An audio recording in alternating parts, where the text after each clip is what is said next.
కేవలం ట్రస్ట్‌తోనే ఇప్పటి వరకు కొనసాగింది జర్నీ. దట్ టూ ఫ్రాంచైజీస్ అంటే ఈ వీడియో ఎక్కడో తిరుపతిలోనో, వైజాగ్‌లోనో, కర్నూల్‌లోనో, ఖమ్మంలోనో చూస్తుంటారు. వాళ్ళు హైదరాబాద్ వచ్చి కొనుక్కోవడం అంటే నిజంగానే ట్రావెలింగ్ చార్జెస్ గాని ఇవన్నీ కష్టమవుతాయి. వాళ్ళకి అందుబాటులో వాళ్ళ నియర్ బై ప్లేసెస్‌లో పెట్టాలనే ఆలోచన చాలా మంచి ఆలోచన.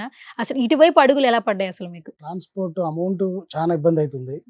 ట్రాన్స్‌పోర్ట్‌లో వెళ్ళేటప్పుడు గూడా విడ్త్ కొంచెం ఎక్కువ ఉంటది గాబట్టి, చాలా భయంకరంగా రోడ్లు ఉండడం, ఈ మధ్యలో యాక్సిడెంట్లు అవన్నీ జరుగుతున్నాయి.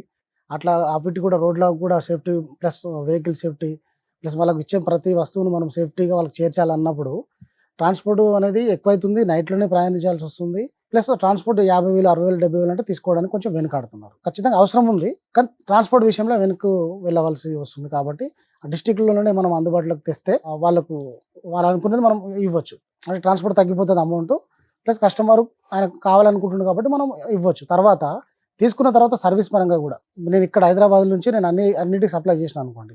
ఎప్పుడైనా మనం మనం అనుకుంటున్నాము ప్రతి కంటైనర్ హౌస్‌కి మనం వారంటీ కార్డ్ ఇవ్వాలనుకుంటున్నాం. వారంటీ కార్డ్ ఇవ్వాలంటే రెగ్యులర్ అందుబాటులో నేను ఉండాలి. ప్రతి జిల్లాలో మన ఆల్రెడీ యూనిట్ ఉంటే అక్కడి నుంచి వెళ్ళి సర్వీస్ అనేది ఈజీగా చేయగలరు. ఏదైనా రిపేరు, చేంజెస్ ఏదైనా కూడా ఎప్పటికప్పుడు మార్చుకునే విధంగా ఉంటది.